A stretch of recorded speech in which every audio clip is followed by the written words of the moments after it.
জুবিন গাৰ্গৰ মৃত্যুক লৈ আমি দেখিবলৈ পাইছোঁ ৰাজনীতি নকৰোঁ বুলি কৈও বিৰোধী দলসমূহে জুবিন গাৰ্গক এক ৰাজনৈতিক ঢাল হিচাপে ব্যৱহাৰ কৰাৰ প্ৰয়াস কৰিছে, যিটো অতিশয় দৃষ্টিকটু কথা।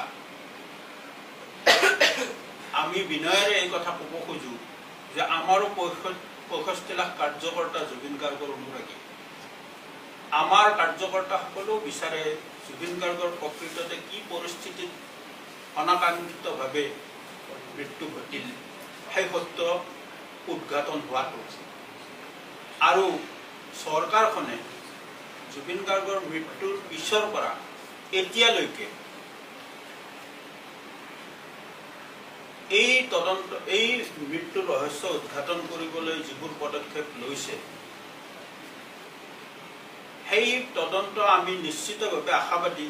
সেই তদন্তই, সেই পানী নসৰকা তদন্তই এই মৃত্যুৰ ৰহস্য নিশ্চয়কৈ ফাদিল কৰিব। আৰু চৰকাৰখনে কেৱল নিজাববীয়াকৈ লোৱা নাই, অনেক সময়ত জনসাধাৰণৰ মাজৰ পৰা যিবোৰ দিহা পৰামৰ্শ বা জনসাধাৰণৰ মাজৰ পৰা যিবোৰ প্ৰশ্ন উত্থাপিত হৈছে সেইবোৰ পৰাপক্ষত তদন্ত প্ৰক্ৰিয়াত সাঙুৰ খাব বুলি আমি দলেও আশা কৰিছোঁ, আৰু চৰকাৰেও সেই ধৰণেই আগবাঢ়িছে।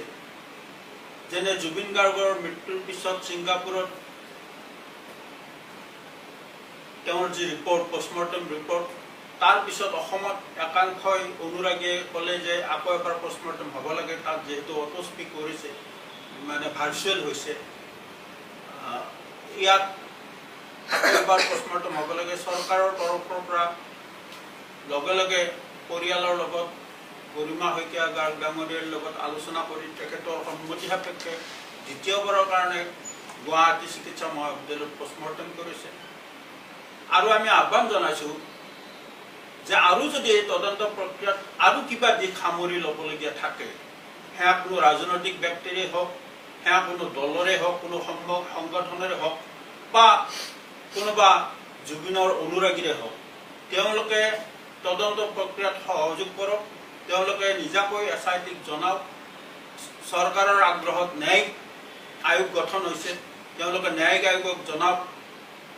মিডিয়াৰ সন্মুখত তেওঁলোকে এই তদন্ত, বিশেষকৈ আমি দেখিছোঁ কংগ্ৰেছ দলৰ সভাপতিগৰাকীয়ে, তেখেত এগৰাকী দায়িত্বশীল সাংসদো, লোকসভা বিৰোধী দলৰ উপদলপতি, গতিকে তেখেতৰ দৰে ব্যক্তিও এতিয়া মুকলিকৈ কৈছে যে তদন্ত প্ৰক্ৰিয়া সঠিক দিশত আগবঢ়া নাই। তেখেতে কেনেকৈ গম পালে যে তদন্ত প্ৰক্ৰিয়া সঠিক দিশত আগবঢ়া নাই? ইতিমধ্যে এইটো বিষয়ৰ ওপৰত আমাৰ দলৰ সভাপতি দিলীপ শইকীয়া ডাঙৰীয়াইও প্ৰতিক্ৰিয়া ব্যক্ত কৰিছে। আমিও পুনৰবাৰ দলৰ তৰফৰ পৰা কৈছোঁ, তেখেতসকলৰ যদি কিবা কথাত প্ৰপোজা আছে তেনেহ'লে সেই কথা SITক অৱগত কৰক।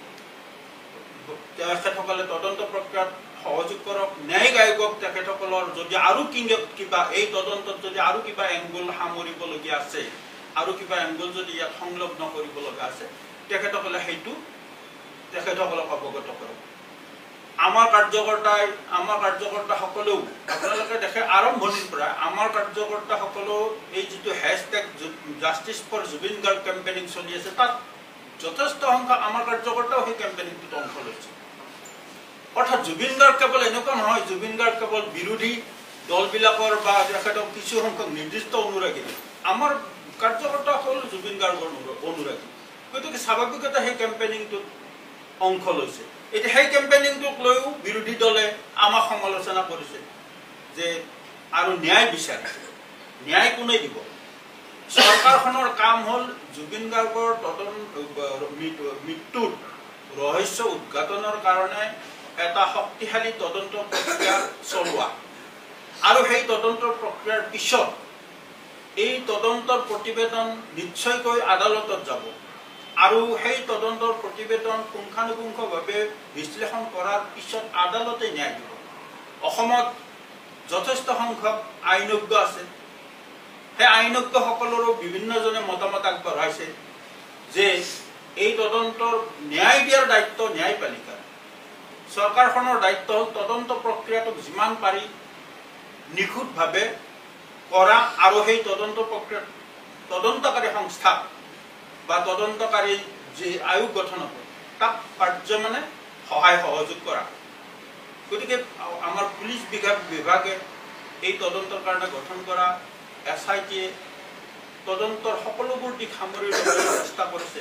তথাপি আমি পুনৰবাৰ বিনম্ৰভাৱে সকলোকে আহ্বান জনাইছোঁ, কিবা দিশ যদি এতিয়াও সামৰি হোৱা নাই বুলি কোনোবাই অনুভৱ কৰে তেনেহ'লে তদন্তকাৰী সংস্থাৰ ওচৰত তেখেতসকলে নিজৰ মতামত ব্যক্ত কৰক যে আৰু কি কি এংগল সামৰি ল'ব পৰা হয়। কিন্তু আমি বাৰে বাৰে কৈছোঁ, আমি বিজেপি দলৰ ৬৫ লাখ কাৰ্যকৰ্তাও কিন্তু এই ৰহস্যখন মৃত্যুৰ প্ৰকৃত সত্য উদ্ঘাটন হোৱাটো বিচাৰিছোঁ। আমাৰ মাজৰে বহুত এনেকুৱা কাৰ্যকৰ্তা আছে যিসকলৰ লগত জুবিনৰ ব্যক্তিগত বন্ধুত্ব আছিল, ব্যক্তিগতভাৱে বহুতৰ লগত ভাল সম্বন্ধ আছিলে।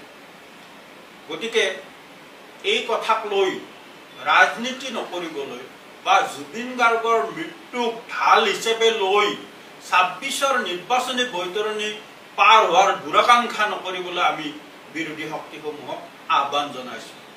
তেখেতসকলে প্ৰকৃত সত্য উদ্ঘাটনৰ কাৰণে তদন্ত প্ৰক্ৰিয়াত সহযোগ কৰক, কিন্তু ইয়াক ৰাজনৈতিক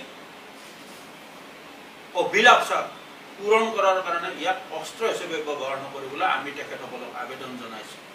কাৰণ জুবিন এক জাতীয় সম্পদ, জুবিন আমাৰ জাতীয় সম্পদ, আমাৰ আটাইৰে গৌৰৱৰ কাৰণ। গতিকে জুবিনক আমি এই ধৰণে কোনেও ব্যৱহাৰ কৰাটো উচিত নহয়।